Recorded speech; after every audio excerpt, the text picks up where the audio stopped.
1799 श्रीरंगपट्टनम का किला, तोपों की आवाज, धुएं से भरा आसमान और बीच में एक ऐसी मौत जिसके रहस्य आज भी इतिहास को उलझाते हैं।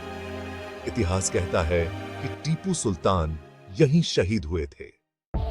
लेकिन क्या सच में ऐसा हुआ था, या कहानी में कुछ ऐसा छुपा है जो किताबों में नहीं लिखा गया? 4 मई 1799 मैसूर युद्ध का चौथा और अंतिम दिन।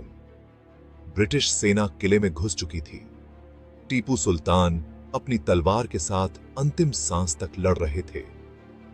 कहानी के अनुसार एक अंधेरी सुरंग के पास हुए भयंकर युद्ध में टीपू सुल्तान मारे गए। ब्रिटिश सैनिकों ने उनके शरीर को सोने की कमरबंद देखकर पहचाना और उनके अध्याय का अंत इसी शाम हो गया। कम से कम यही ऑफिशियल रिकॉर्ड्स कहते हैं। लेकिन यह कहानी यहीं से दिलचस्प होती है, क्योंकि टीपू की मौत की कहानी में कई ऐसी बातें हैं जो आधिकारिक रिपोर्ट्स को शक के घेरे में डाल देती हैं। पहला सवाल, जिस शव को टीपू का कहा गया, उसे शुरुआत में टीपू का माना ही नहीं गया था। कुछ सैनिकों ने दावा किया कि वे टीपू सुल्तान को युद्ध के किसी और हिस्से में लड़ते देख चुके थे। तो फिर यह शव किसका था? दूसरा शक, ब्रिटिश रिकॉर्ड्स में टीपू की मौत का समय और स्थान हर दस्तावेज में अलग लिखा गया है। इतना बड़ा राजा और इतनी बड़ी घटना, फिर भी कोई एक समान रिपोर्ट नहीं। कुछ न कुछ तो गड़बड़ जरूर थी। तीसरी बात, कई इतिहासकार बताते हैं कि टीपू सुल्तान के पास एक हमशक्ल था।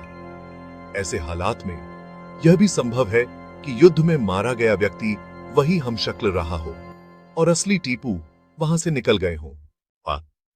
और अब आती है सबसे रोमांचक थ्योरी।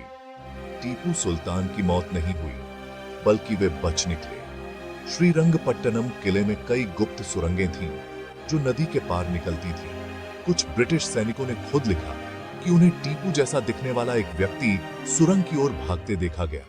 क्या यह असली टीपू थे? मैसूर और कूर्ग के बुजुर्गों की कहानियों में एक रहस्यमयी शख्स का जिक्र मिलता है जो खुद को मैसूर का असली वारिस बताता था। उम्र भी वही, पहनावा भी वही, आदतें भी वही।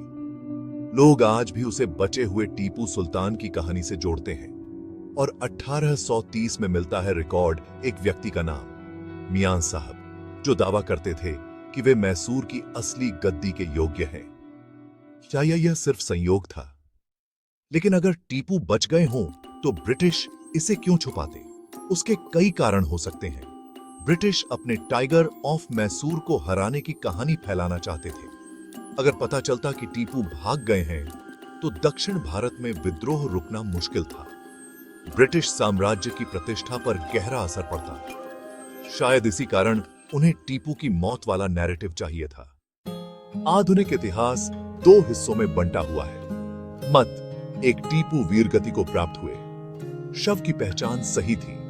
मत 2, टीपू बच निकले, शव की पहचान गलत, सुरंगों का उपयोग किया गया और कई मौखिक प्रमाण मौजूद। सच क्या है? शायद इतिहास हमेशा इसे पूरी तरह नहीं बताएगा।